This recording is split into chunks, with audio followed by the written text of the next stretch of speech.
Okay, so the classwork for today is the Pythagorean Theorem. And do you guys remember what the Pythagorean Theorem is? I meant to have that covered up. Yes, that's right. A squared plus b squared equals c squared.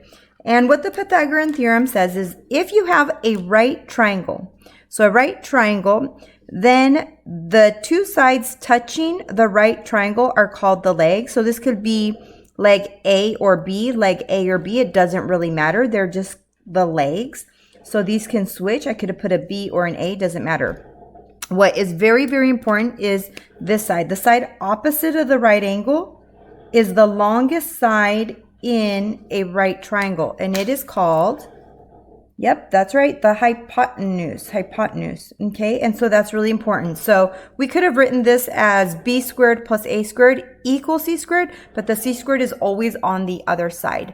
So here we have this first problem, problem number 1. And in this problem, what you're going to do is identify your A or B and C. So this we'll say is A, this we can say is B, and this is our longest side. So this is our hypotenuse. So that's going to be our C.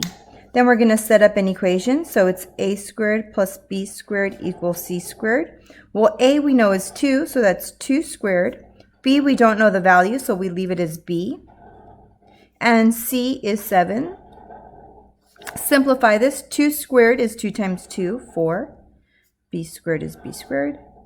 7 squared is not 7 times 7. It is, 7 squared is not 7 times 2. It is 7 times 7. So it is 49. Okay, we're solving it for B, so then we're just going to follow our regular math. Isolate your variable, so get rid of that 4, subtract 4 to both sides. So we get b squared equals 45. Last thing we're going to do is we have to solve it for b. To undo a squared, we square root it. So we get b is equal to the square root of 45.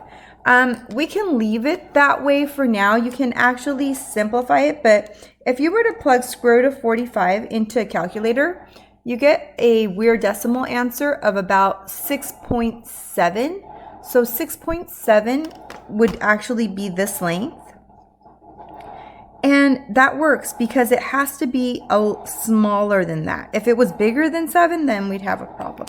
Okay, so we can leave it. If we used a calculator, it's about 6.7. So approximately 6.7. And then later on, we'll learn how to reduce that also. Okay, the next problem. Same thing, same triangle. Here we have it, letter A, letter B. This is now your hypotenuse. So we're going to set up an equation. It is 2 squared plus 7 squared equals your c squared. Now in this case, 2 squared is 4, 7 squared 49. Well, our variable is already on the other side, so we're just going to combine these. 49 plus 4, 53. To undo a squared, we square root it. So c is equal to the square root of 53. And the square root of 53 doesn't actually simplify in terms of square root. But again, if I plug this one into my calculator, you can see it is 7.3, we'll say.